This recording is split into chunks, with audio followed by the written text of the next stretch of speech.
What's going on, guys, and welcome to the Grand Variety channel. I'm going to be doing a review of episodes 1 through 3 of the heroic legend of Arslan. Let's get this started.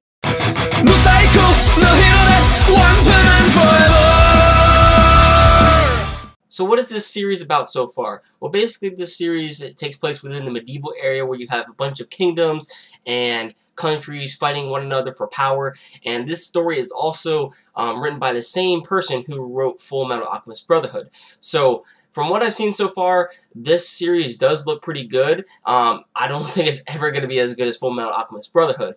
But anyway, back to the review. Now, the one thing that probably everybody wants to know is how good is the animation when they are watching this series.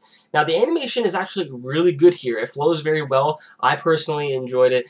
The only part that I did not like about the animation is that they use CGI in some of the sequences, and it just looks kind of alright, you know? I mean, the first scene that we actually see the CGI in use is when one kingdom and another kingdom are fighting off against one another, and it's a full-scale battle. The CGI that they used in there was very nice, very nice. But then later on in episode 1, you see CGI being used when these soldiers are trying to find Arslan, the main character in the story, and they look like they're in slow motion, and it just looks so weird. Now, the themes that this series uses is pretty heavy. You basically have slavery and are all men equal. You know, you have the main character basically saying, well, it's better to be a slave, you know, because they get free food and all this stuff. So you're better off a slave than working for another country or something like that. But on the other side, this kid that the Arslan met, his name was Itoli, I think his name was. And basically his view is that these are my people. We don't want to be slaves. We want to be free. All men are equal. So this really does pose two different, you know, ideals and beliefs that these two children have, and also is like a real focal point into where the anime is going to lead up with these two characters. But at the end of the episode, Itoli escapes from the kingdom, and he says that he'll be back for his people, although the rest of his people were actually captured by Arslan's people, and they were also eventually killed. So it doesn't look like he'll be saving his group, and by the time he probably does come back to the kingdom, he is obviously going to be very, very mad. So I can just tell that this series is probably going to take place between the two characters, Arslan and Itoli, and the kid with blonde hair, you know what I mean. And they will be the two main focal forces in this series, both with different ideals and beliefs, and their disagreements will probably end up to them eventually going to war with one another. Now, in episode 2, it has been 3 years since Itoli left the palace, and now Arslan is 14 years old, heading into his first battle. Now, let me tell you something really quick. When there is fog in an area where you're about to go to battle, that's when you retreat. You should listen to your advisors. Why didn't the king listen to his advisors? On top of that, the battle was an inside job in which one of the king's men, Karin, I guess his name is, helped out the other army to demolish the king's army. And how they did that was, dang, like you had the king's army run down a hill filled with oil, and then the other army, I'm sorry that I'm saying just armies, go easy on me, guys, I don't know the names of these armies.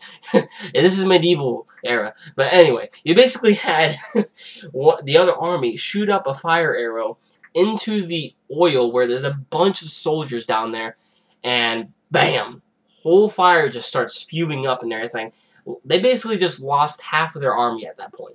Episode 2 finally ends off with Arslan almost being killed by Karin, and things just don't look good with all the bloodshed that is going on. When episode 3 kicks in, Arslan eventually gets rescued by Darin.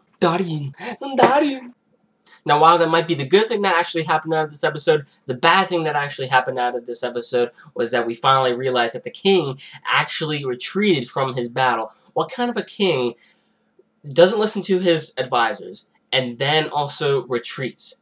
Well, obviously he probably realized his mistake, but I mean, you're not king-worthy. You are not king-worthy whatsoever.